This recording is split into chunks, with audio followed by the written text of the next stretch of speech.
Hey guys, welcome back to my channel. This is Paula with Paula's Imperfect Plans. On this channel, I share my personal planning and budgeting. Today, we are talking about budgeting. So, what I wanted to say and what I kind of wanted to start out talking about is I see a lot of people in comments on videos about cash stuffing or about budgeting say things like, or in videos, people talking about, can I do like the cash budgeting and the cash stuffing and still use a credit card? Like, can I do that to get the points and whatever else? And so I'm just kind of here to share my personal 2 cents and my experience with that. So there's 2 different elements to this, in my opinion. And the first one is, you know, there's a difference between, for instance, I watch a lot of Veda on The Simple Budget, and I'm sure that anyone on this channel watches her, but she does a lot of not cash spending, but it's not credit cards, it's a debit card. So it's still, you know, it's still accessing money that she has in her bank. It's not running it on credit. So there's the element of how to track that and how to keep track of it, which I think she does an excellent job of, you know, doing her check-ins and paying herself back. And I kind of modeled how I do my check-ins after her style because it's fantastic and right on point. The other element to this is adding in, so like it's totally possible to do like, you know, debit card spending and then pay yourself back from your cash envelopes. Credit card spending, I think, is a different beast, or at least in my opinion, because cash is finite. If I walk into the store with $20 to spend on groceries, which would get me about 2 things, I have to stop when I hit $20. I have to put other stuff back that exceeds $20. Where if you're swiping a credit card, you might be able to swipe until you hit, you know, a few $1,000s before you're maxing it out. It is not infinite, but it's definitely far more infinite than a $20 bill. And so I hear the question, like, can you do both, right? I don't want to quit using a credit card because points, or I don't want to use all cash because you know, convenience and all those things and shopping online, whatever. And I understand all of those. So lots of those questions come out, and I did some shopping today. And while I was doing that and planning to go and then processing how it went, like on the drive back home, I thought to myself about how that works and why it works for me. Because full disclosure, I started out cash stuffing just like basic variable expenses, like basically like groceries are like allowance money for the adults. That was pretty much all that I cash stuffed.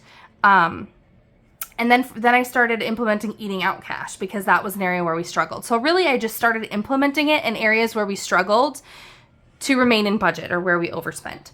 And so I do that, and then, you know, coming on here, I've started doing a lot more cash stuffing of like small sinking funds. Large sinking funds are still all tracked, you know, either on paper or in a spreadsheet and are in my high yield savings account. But small sinking funds are cash stuffed. I really found a love for this cash stuffing method, but I do the vast majority of my spending on a credit card. And so that got me thinking of how am I able to do that? Because it wasn't all that long ago. Probably even when I started my channel, I was still swiping, putting things on credit card because points, and then being like, ooh, I didn't have a plan to pay that off. And so I've really made a shift. I used my emergency fund. If you haven't watched my videos, I used a few $100 in my emergency fund to pay off what was on there. There was never interest carried on my credit card because of how much we used it. There was still always a small balance of things that I did not have an active plan to pay off. And so I've made this change just in the last couple months, and I wanted to share what my advice is to how to be successful doing it. And so again, this is my humble opinion on this, but I just heard someone say it on another channel, asking like, do I put the groceries in cash and spend cash, or do I pull the cash, use my card for groceries, and then pay the card back? And I think the simplest answer for that is, can you stay in your budget using the card? And until you can, the answer is you need to use cash. And not you need to, like I'm here and I'm being preachy, but success with using your credit card, responsibly is being able to either A, have enough money to pay the card off at the end of the month regardless of your spending. I know people who do that and they're successful doing that. I don't think they budget as stringently as I do, and I know they don't cash stuff. They put 98% of everything on the credit card and pay it off at the end of the month. My problem is that my income doesn't allow me to spend everything that I want on a credit card all month and then pay it off. So you have to be able to follow your budget, whatever that looks like. And so I think the answer is, until you get to a point where you are comfortable staying within your budget, cash is the right answer. If that's really the change that you're looking to make. And so anyway, I did some spending today, and kind of the couple things that I thought were really helpful as I was thinking about like what allows me to be successful in this period of time doing this. And the first thing is planning ahead. And so that was the biggest thing before. Like I would just swipe, and then later it'd be like, oh, how am I going to pay this off? Instead, today I went to Walmart this morning and I had a list of household things that we needed, and I had a certain kind of alcohol I was looking for my husband, and I had something that I was looking for a birthday gift for my son. So I had 3 different categories I was looking to spend out of. And before I went, I had my list, and it has been a minute since I've really bought much. We just don't buy a lot of household things. And so I really wasn't sure how much I could get with that stuff. And so I knew how much money was in my cash envelope because I stuffed it. It went through my hands. I knew the amount. I knew the balance. And I checked that last night before I went today. So it's that planning ahead, knowing how much is in your envelope and what you need. And then, so that's step 1 is being prepared. It's not willy-nilly shopping. It's not walking up and down every aisle. Not some, Walmart, but especially Target. Like I could walk up and down every aisle and I could max out a credit card getting things for my house, right? So, then the second thing is awareness. It's awareness of how much you're spending, what's in your cart, and how much those things cost. Admittedly, I was buying shampoo and conditioner for the household. So that is not conditioner and shampoo that I use, but my husband uses it and the kids use it. So I didn't buy it the last time. He bought it because he uses it and he knew that we were out. So I honestly have not bought shampoo and conditioner like from a store in quite some time. So I didn't know how much those cost. I was getting a new broom and I needed like the floss pick things. Batteries was also on the list. So I went first to the flossers and the shampoo and conditioner. And once I got the kind that I decided to get, and we get the larger bottles with the pump because my husband prefers it. And when he showers the kids, I will absolutely get him the shampoo and conditioner with the pump. So it was like $8 and change for the shampoo and $8 and change for the conditioner. So I was like, well, that's $18. And then if I round the flossers were 2 and change, so that's 21. So I knew walking away from there, I already had spent 21 of my $40. So I had no idea how much a broom cost, but it was that as I was walking through the aisles, I was literally rounding prices up and doing mental math to see how much that I was spending. Like that awareness is important. And you have to have that in some capacity. I know my husband's probably been doing the grocery shopping for over 3 years now, probably closer to 4 years, but for a while he did the same thing, especially when our budget was a little bit lower or we needed more things. I mean, I would write down as I crossed things off my grocery list, rounded up how much I spent so I could count it up in the store. Moving to cash spending for groceries was just life-changing because we don't go over budget on groceries anymore. There's literally just no money at the end of that. And you need that awareness. And I don't know if he adds stuff up as he goes through the store now or if he just has an awareness now of what kinds of things he can get for that money because he does it every week. It becomes so natural. But first of all, you need a plan ahead. And second of all, you need awareness of how much money you have and how much the things that you are putting in your cart cost.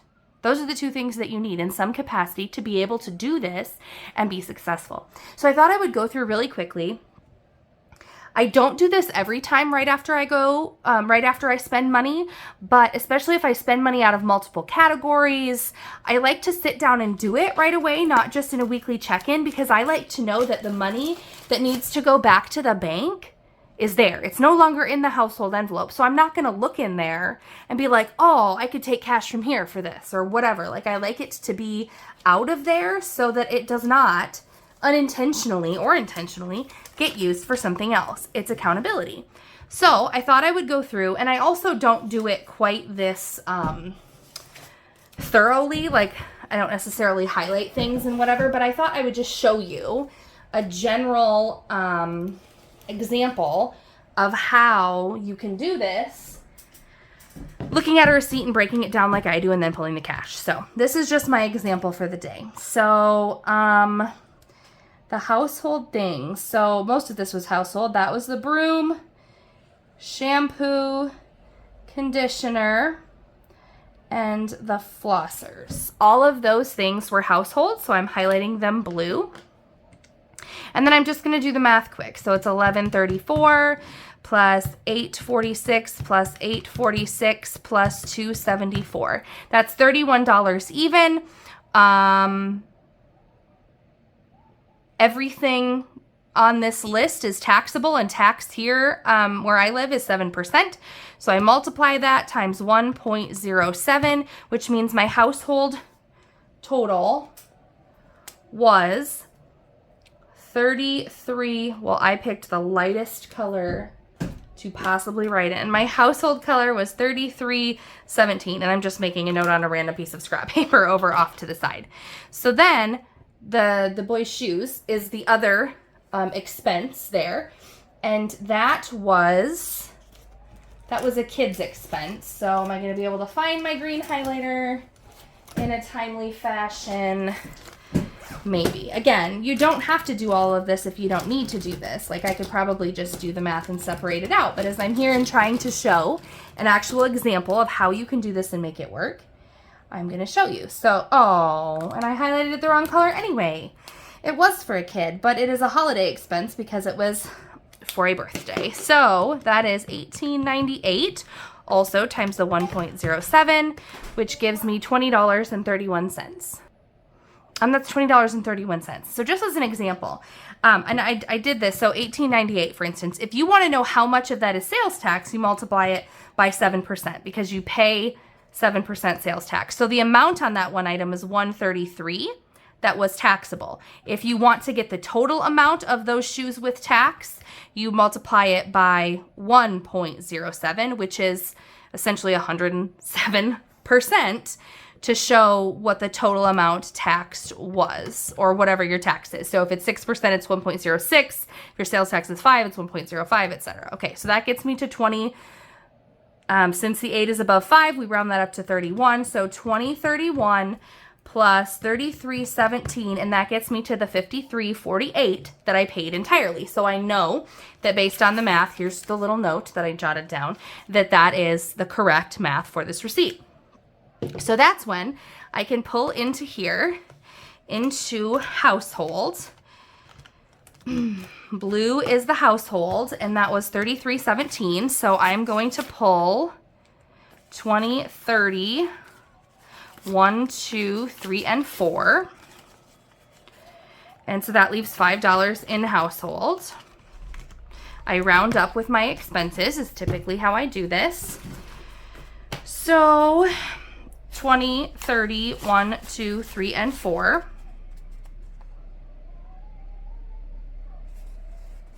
So 20, 30, 4. Okay, so I've got those there. And then, so the other one was actually a holiday expense. It's coming out of birthday because it is a birthday gift. It is $20.31. So I am just going to pull the 20. I rounded 17 up. So there's, usually I would round up, but I'm not going to break anything to make an extra one. I'm just going to round, the two together. The change of rounding this 33 up to 34 will cover the 31 cents for this. So I'm going to put that 20 in there. So I should have $53.48. Rounded up is $54. So I have 20, 40, 50, 1, 2, 3, and 4 to go back to the bank. Then what I do is I have an envelope labeled bank, which still has the money from the last check-in because I have not been to the bank. So I'm just gonna add that right in there, that I have it in there. And then we all kind of have to find our own way to record that so that I know when that money goes in, what it's for. But I did want to show you because how you do it. So What I got confused about initially was how to do it when it's credit versus debit. I do the vast majority of my spending on credit. My husband uses cash or debit, mainly because I carry the credit card. So unless it's something he purchases online, he doesn't have access to the credit card, but he does have a debit card. So like Veda, for instance, from the Simple Budget, anything that needs paid back goes back into the bank. Like that's pretty simple. When you're adding it's either debit or credit transaction, that can get a little bit, or at least for me, is confusing. Maybe it's not confusing to any of you, and that's wonderful. If it's not, I would love to hear how you do it, because it's probably more efficient than my way. But I wanted to show you what I created. Typically, I do this just on like a piece of lined paper that I don't even have set up anywhere. But because I'm adding, I don't have the month of August in this new planner, budget planner that I got. So I just I made all of the sheets for August and added them. So I made one of these to track credit card transactions. And so this is how I keep track of it. Normally, like I said, it is just a piece of notebook paper, and I have these headings in these columns.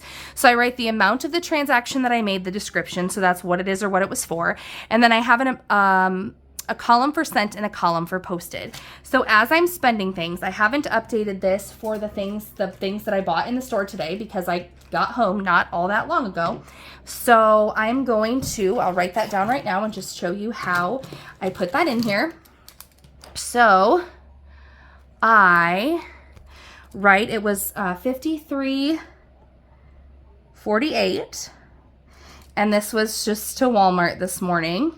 If I need more description there, like for instance, I wanted to know that was the creamer for Hy-Vee, or, I have all of my subscriptions listed out, the things that I bought with my spending money, just so that I know what the charge is. That's helpful, especially if it's from Amazon, because it doesn't tell you. You have no idea what it was. And then I put a check mark here when I schedule the payment. So once I have a check mark here, I know, like I have sent the money for this. I have sent this money, but so I know, like, okay, I did my part, I scheduled the payment, it is sent, but then I don't check here until the balance reflects that $39.80 has been taken off. It has. I checked it this morning, so I can actually check that off because I have sent that money, and this one also cleared. So that lets me know when I send it, because when you're putting lots of transactions on there, it doesn't matter so much. I mean, it matters that you sent it for the purpose of your bank account, but you still need to know when it's actually posted. So I like to know that I've sent it so that I've done my part and it's out of my bank account, but I also like a check when it's posted, so I know, like, okay, that balance is no longer reflected in my credit card balance, because I put a lot of stuff on it, bills and expenses throughout the month, and so I like to know. This helps me to keep track of, okay, this is posted, so is this there yet? Is that there yet? Whatever else. So that helps me to keep track of it.